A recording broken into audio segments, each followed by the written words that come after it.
Uh, in this lecture, we will discuss about the sexual reproduction of sphagnum.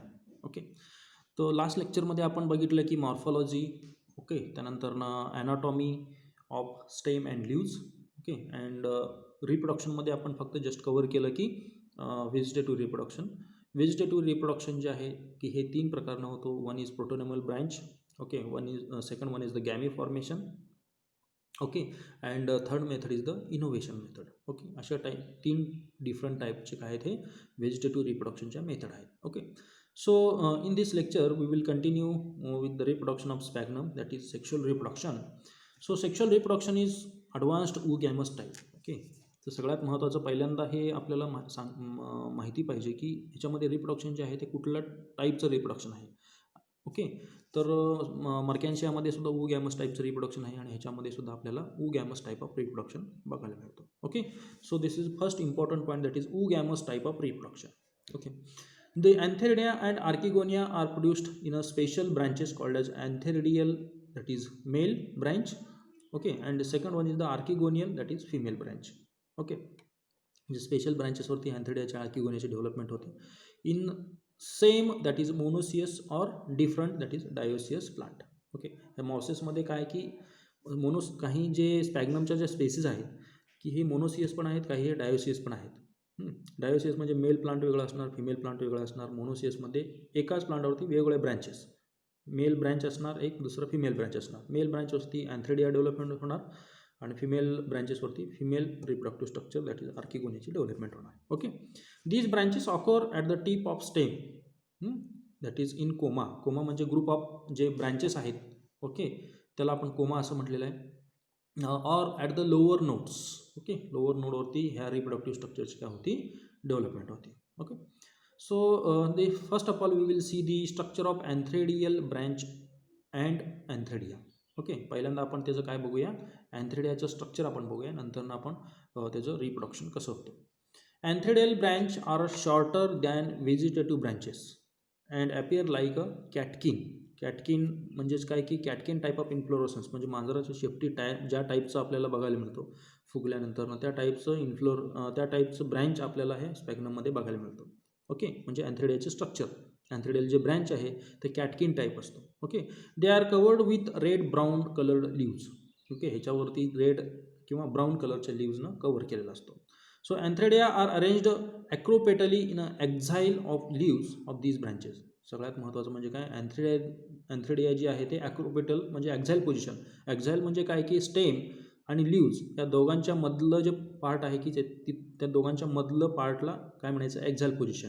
त्या दोघांच्या मध्ये stem, suppose ह्या ठिकाणी you can see here, this is the antheridial this is actually antheridial bract. Okay, suppose हे काय आहे, branch आहे, leaf आहे आणि हे स्टेम आहे. ह्या दोघांच्या मध्ये हे एन्थ्रेडियाची डेव्हलपमेंट होती, म्हणून त्याला म्हणायचं एक्झाईल पोझिशन.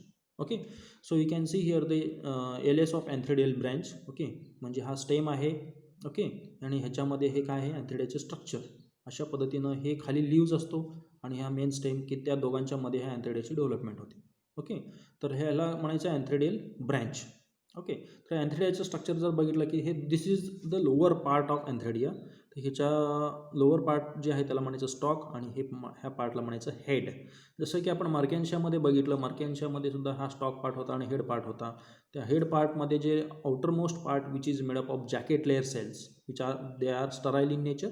ओके, आणि inside that jacket layer there are number of androcyte mother cell or antheridial mother cells.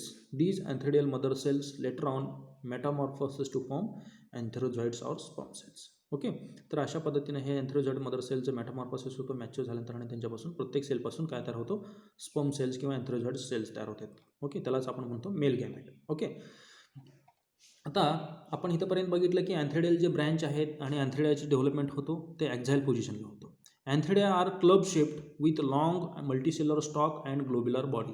आत्ताच आपण बघितलं हे एन्थ्रेडिया जे आहेत ह्याचं जे लॉंग स्टॉक आहे आणि त्याचं काय आहे, अशा पद्धतीचं हे ग्लोब्युलर बॉडी आपल्याला बघायला मिळतो. Okay, the body is covered with single layer jacket. आपण डिस्कस केलं मगाशी, दिस इज सिंगल लेअर. एन्थ्रेडियलचं काय आहे, जॅकेट लेअर असतो ते स्टराईल नेचर असतो. Okay, which is surrounded by numerous androcyte cells.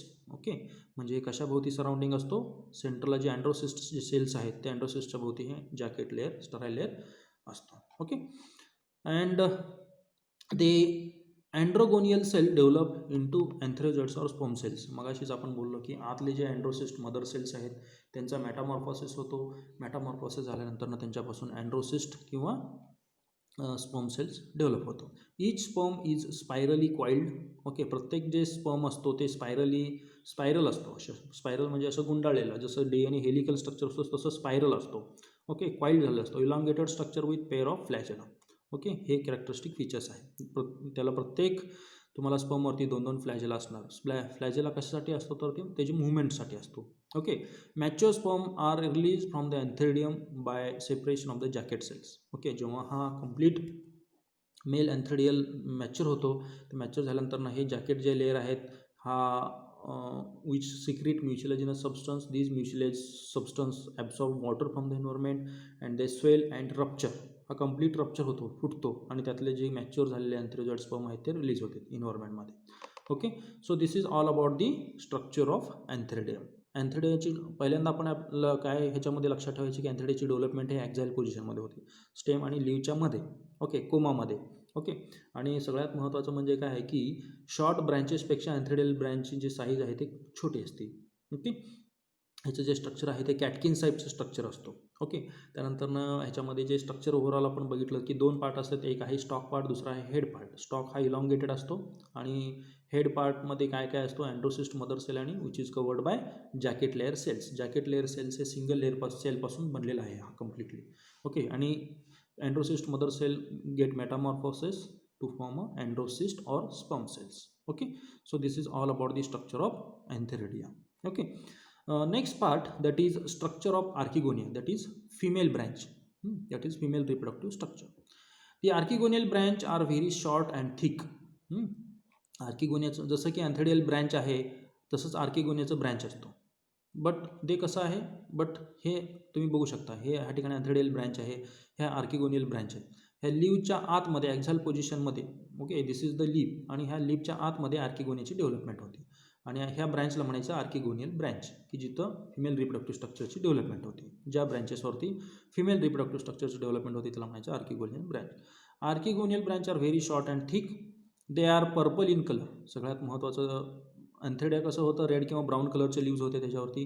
ह्याच्यावरती कसं असतो कलर, हे पर्पल कलरचा असतो. They are covered with large leaves called as a perichaetial leaves. Okay, प्रत्येक आर्किगोनियाच्या वरती you can see in this diagram. Okay, हे जे लीव्ज आहेत बघा, हे मोठे जे लीव्ज आहेत हे दोन्ही साईडला, आणि आतमध्ये हे this is the archegonia. Okay, 1 2 3 हे काय आहेत, हे आर्किगोनिया. ह्या आर्किगोनियलच्या वरती जे लीव्ज कवर असते त्याला म्हणायचं perichaetial leaves. Okay, the mature archegonium is flask shaped with long twisted neck and swollen venter. Okay, सगळ्यात महत्त्वाचं म्हणजे काय, नेक. हा मॅच्युअर आर्किगोनियम जे आहे हा कसा आहे, सगळ्यात महत्त्वाचं म्हणजे फ्लास्क शेप स्ट्रक्चर आहे, आणि ह्याचं जे नेक आहे असं लांब असतो. ओके, नेक सेल्स, आणि हे वरचे जे सेल्स आहे ते कॅप. सेम जे स्ट्रक्चर आहे जे मर्कॅन्शियामध्ये आपण बघितलं, मर्कॅन्शियामध्ये आर्किगोनियाच्या स्ट्रक्चरमध्ये वरती कॅप सेल्स असतात किंवा लीड सेल्स, हे सगळे नेक कॅनल सेल्स. ओके, हे तर सेंटरला एक व्हेंटर सेल्स असतो त्याला म्हणायचं व्हेंटर कॅनल सेल्स, आणि हे lowermost part that is the egg cells. So अशा पद्धतीनं हा फ्लास्क शेप्समध्ये नेक सेल्स जे आहेत हे इलॉंगेटेड स्ट्रक्चर आहे ह्याच्यामध्ये.